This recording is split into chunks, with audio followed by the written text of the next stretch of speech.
Aloha, y'all. It is Wednesday, Woden's Day, named after the All-Father of Nordic mythology. Wednesday, the 27th of April. The sun is at 7 degrees Taurus. The moon is at 27 degrees Pisces. Mercury is at 27 degrees Taurus. Venus is at 24 degrees Pisces, conjunct the moon. Loosely, 3 degrees. Mars is at 9 degrees Pisces. Jupiter's at 27 degrees Pisces, exactly conjunct the moon. Saturn is at 24 degrees Aquarius. Uranus is at 14 degrees Taurus. Neptune's at 24 degrees Pisces. Pluto's at 28 degrees Capricorn. And the North Node is at 22 degrees retrograde Taurus. It is a Manipura chakra day. Your will center, your middle of your, below the ribs, kind of your stomach area. This corresponds essentially to your pancreas. Keywords are wisdom, clarity, and self-esteem. Positive aspects are confidence, alertness, optimism, and good humor. Negative aspects are feelings of inferiority, over-analytical, and sarcastic pessimism. Mantra is Ram, R-M, and you do that in the key of E, Ram, like that. Spiritual activities are leadership programs, psychotherapy, and solitude. Essential oils are lemon, grapefruit, and juniper. Plant is carnation. Metal is iron and gold. The element is fire. The musical note is E. Crystals are topaz, amber, and citrine. And the soul lesson is human and divine love. This is your will center, your emotional will center, and it's where you're getting the fire of your gut, where you follow your gut, that kind of energy. So let's go ahead and get some cards for the day. Hopefully y'all are doing well. I'm a little fatigued at the moment. My mind is on overdrive with a lot of things, so that's not helping me, but c'est la vie. Wow, the cards are really sticky. I know it's humid. What wants to pop? We've got the Queen of Cups. With all this Pisces energy, it's not terribly surprising. We've got Moon, Venus, Mars, Neptune, Jupiter. Queen of Cups is the card of this Woden's Day. So, queens are the watery part of water, the emotional part of creativity and intimacy, sexuality, the feels, queen of the feels. And the Queen of Cups is the most watery part of, what's the watery part of anything is a queen, right? The watery part of fire would be the Queen of Wands. This is the watery part of water, being the Queen of Cups. Open to sensuality, seeker of desires and potent pleasures, rich empathy, creativity, and understanding. That's very moon and late degrees of Pisces. Venus in Pisces, Mars in Pisces. It's empathetic, empathic. Queen of Cups, I am a conduit for powerful love. Sensual, dynamic healer, intuitive, sexual, and otherworldly, the Queen of Cups demonstrates your gift of emotional intelligence, a rich empathy, creativity, and understanding. Creating this card was a truly joyful experience. This archetype resounded so richly in my mind, symbolizing the possibility of life brimming with a magical energy. We have simply forgotten how to see and experience it. I wanted to bring out the animistic nature of this Queen card. Animism comes from the Latin word anima, or breath, spirit, soul. This belief system holds that objects, places, and creatures possess a distinct spiritual essence. Even words can be infused with spirit. We see the old broken television in the card releasing a spirit into the waiting cup as an ibis woman reaches for it in reverence. This refers to the Egyptian belief where birds had a special magical power, flight, the possible source of our image of winged spirits and angels. The entire environment of this card is vibrantly alive and interactive. Sticks become tiny Alberto Giacometti beings, which is an artist, busying themselves around the queen. An idea replicated in children's stories such as Pinocchio, where the wooden puppet eventually turns into a fully fledged human boy. Again and again, we see life or consciousness emanating from mere wood or metal, little glass girls and fairy tales, toys coming to life when adults leave the room, i.e. Toy Story.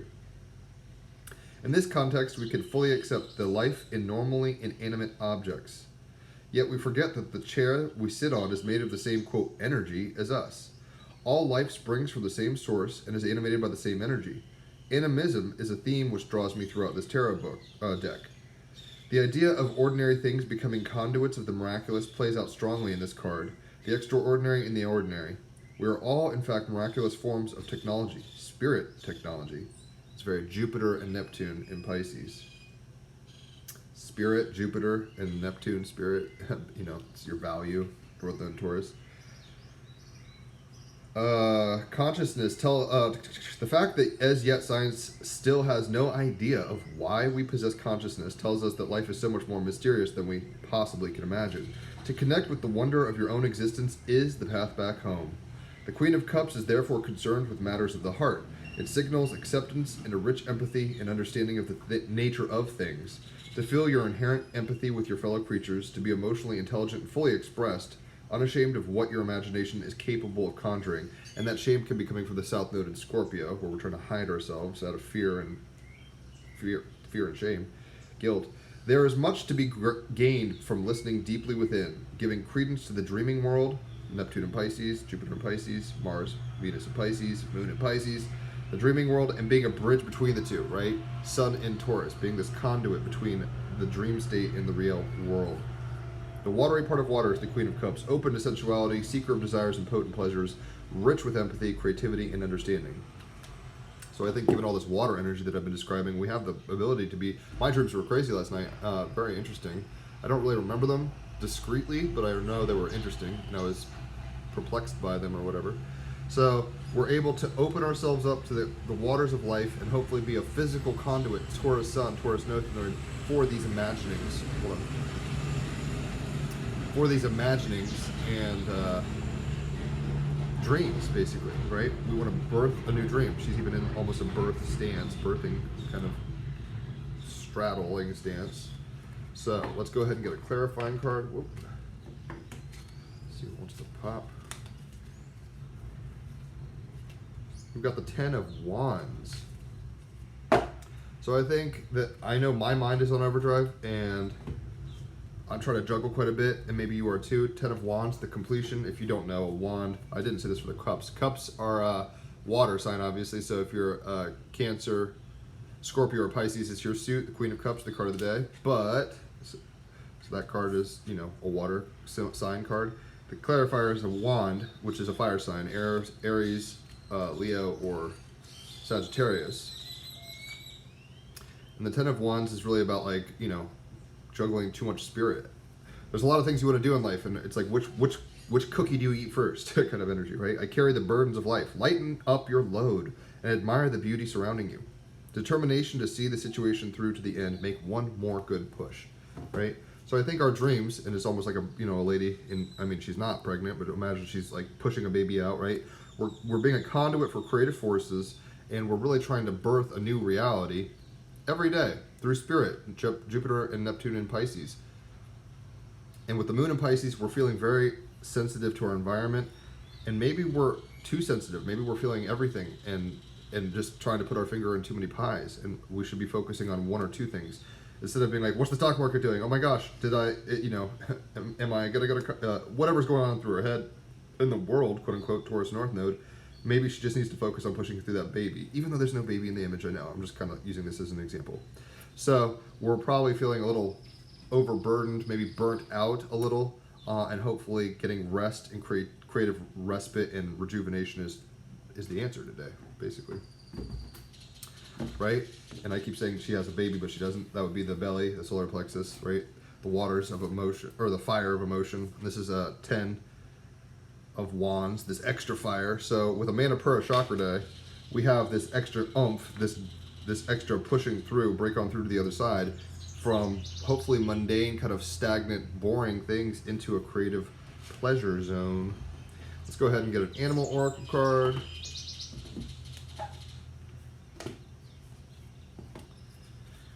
I've got, a little bird right here next to me. There it went. It was like this big. Climbed up the window, it was peeping at me. That made my day. I'm a little exhausted, even though I got a lot of sleep. Just feeling it. I think it's the solar eclipse coming on Saturday. I'm feeling already. Reliability, North Node in Taurus, Sun in Taurus, right? Let's just keep pushing, right? The reliability of breaking on through. You give it one more push. Be reliable with what? The birthing of your willpower, of your will in the world creatively. right? Make it work. Don't just kind of sit there and say, oh, one day my dreams will come true. It's like you got to be the one pushing through for yourself. So this is number 19, making things work, being an active conduit of divine and human love. Reliability on page 77. Is your word reliable and can you be counted upon? With Mercury and Taurus, we want a reliable, steady word and thoughts. Make your way successfully, step by step. Sun and North Node in Taurus. Saturn in Aquarius is like execute each step, basically. Steady as she goes. Nourish yourself, right? And that is the Piscean moon energy. All this Pisces energy. Nourish your creativity. Stay wet. We should climb mountains, not carry mountains. Mythos. We learn about Tangsnir and Tognoster, the goats who pulled the god Thor's chariot, in the stories of the poetic Edda, compiled in the 13th century from early traditional sources, and the prose Edda written by Snorri Sturluson in the 13th century. Following is but one story of the goats and the thunder god. Thor and Loki were once traveling together for the purpose of troll hunting. They were traveling upon the chariot pulled by Thor's two ferocious goats, Tagsnir and Togsnoster. One day they drew to a close, and the two gods... The day drew to a close, and the two gods sought shelter at a farmhouse. The peasant family who lived there was shocked to see two gods, but obviously welcomed them to their humble abode. Thor's goats were magical and were able to be killed for food by Thor's hammer, Mjolnir, and then at dawn the next day they would return to living by the blessing of the same hammer. So Thor always had reliable food source with him. He told the peasants they could share the meal of the magical goats, but they were not to split the bones in any way, as the bones were needed to be unharmed as the goats could successfully regenerate at first light. The humans agreed to this and enjoyed the meal provided by Thor, but Thialfi, the son of the farmer, could not resist secretly cracking one of the bones open to suck out some of the delicious marrow. South Node of Scorpio, getting away with some risky business. Some of the best eating of the goat that could be had. Dawn came and Thor laid all the bones upon the skin so they could be reassembled magically. Saturn in Aquarius, magical, weird reassemblage of Saturn is the bones.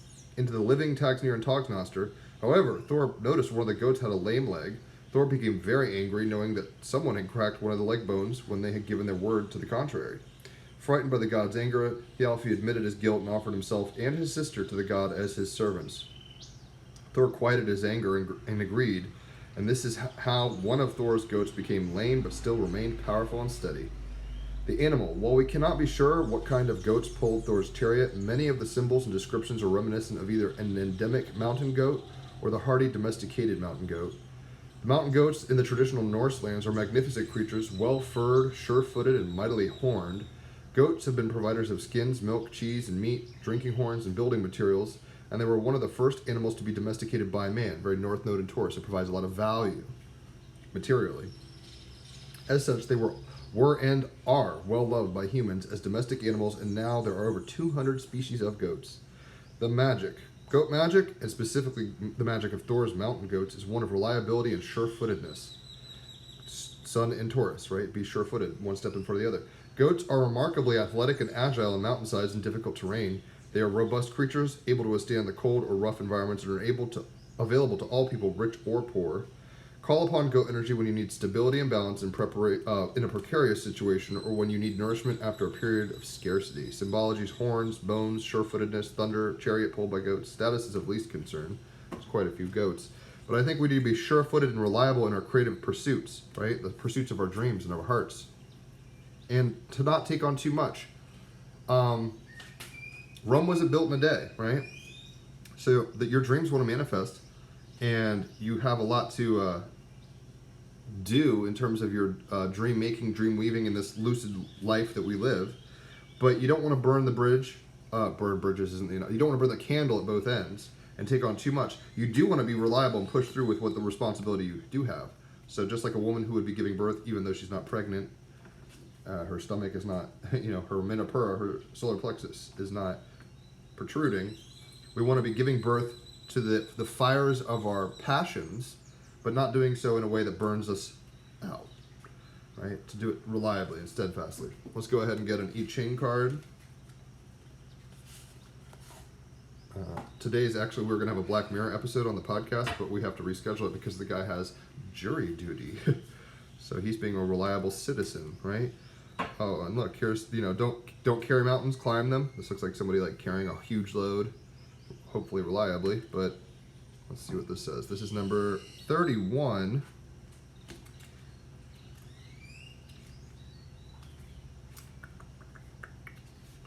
Influence/attraction.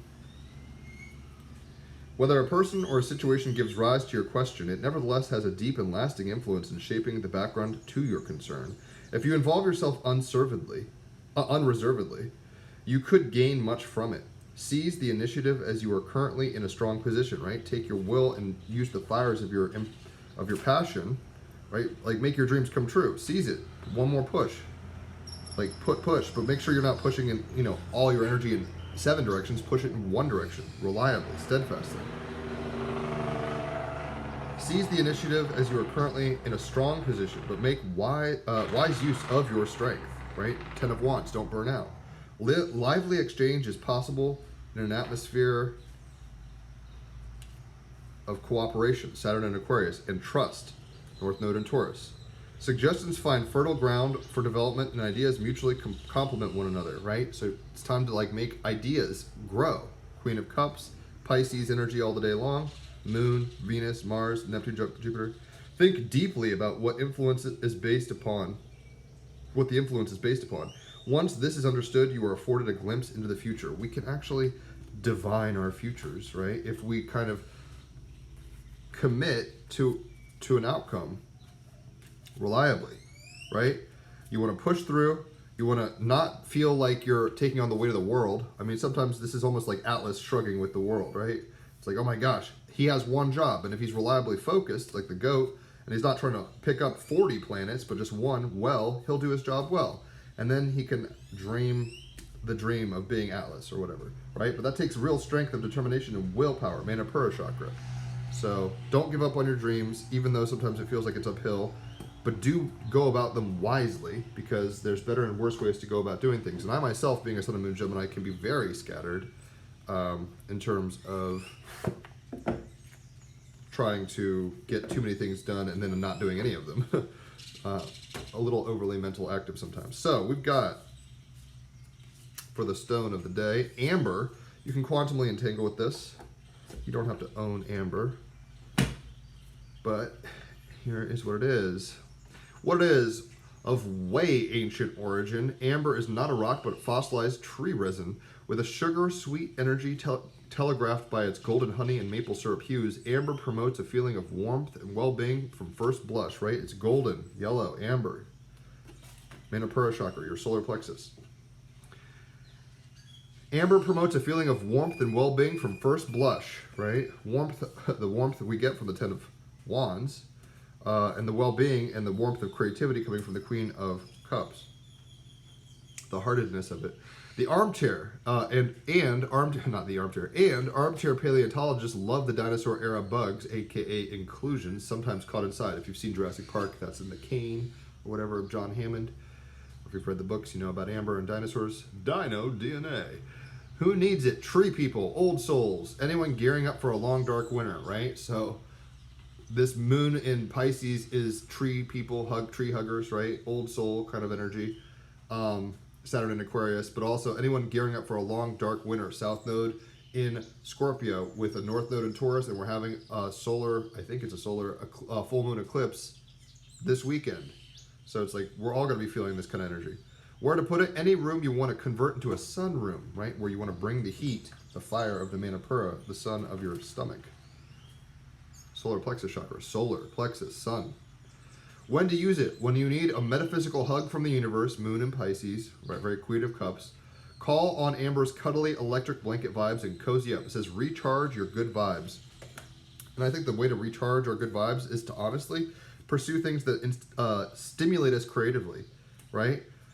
We probably have certain responsibilities to be accomplishing. So, Saturn in Aquarius, Pluto in Capricorn, we're trying to be the best we can be and change our worlds, but try not to burn out. Don't be, the shadow of Pisces is scattered energy, right? Where it's like, oh, I'm trying to write 8 books at once. It's like, just try one maybe, or write a haiku and not like 40 haikus at once. We want to be creative and tapping into that, but we don't want to be burning out. We want to push on through reliably with what we have, just like this person holding up this bag or stone or whatever it is.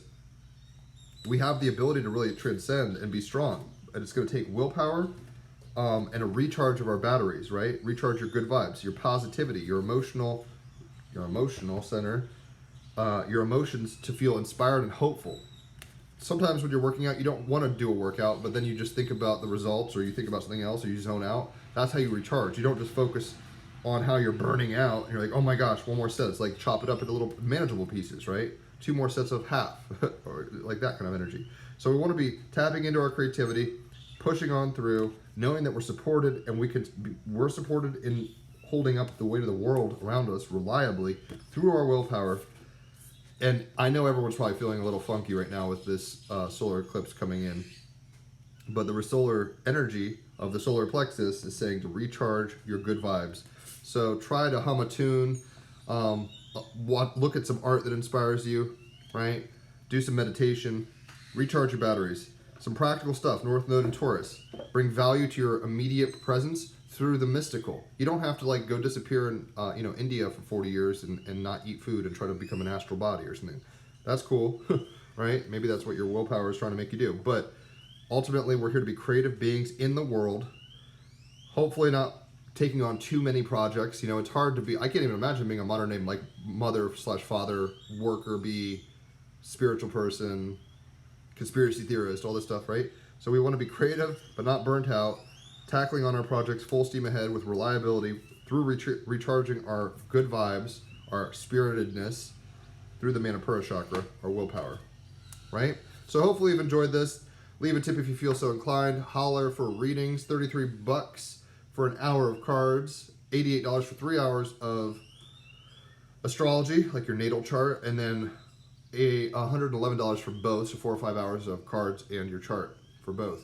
Team Rabbit Hole podcast is not going to happen today, but we're at almost 300 episodes. Today was going to be a Black Mirror episode, like I said, but the guy has jury duty, so we're going to have to reschedule. Tomorrow, we have a Cambo practitioner / healer on, and actually Elizabeth Bobo has worked with a shamanka. I don't know how to say shaman in feminized form, but she'll be coming on tomorrow. Angela Kuntz is her name. And yeah, just everyone try to wish upon a star. With the moon in the last moments of Pisces, it's about to enter Aries. We're going to get that Aries fire very shortly, like today. When the moon goes into Aries, we're going to have this fire and be like, I can do all the things. And it's like, well, try to do that one thing really well, reliably. 1 or 2 things really reliably. And before we get into that moon in Aries, try to recharge your vibes, your good vibes, with dreaming big, Queen of Cups, and knowing that you're here to experience much, enjoy the ride, and leave a mark on the whole dream positively, hopefully. Enjoy your Woden's Day, your Wednesday, and I'll catch y'all on the flip side. Adios.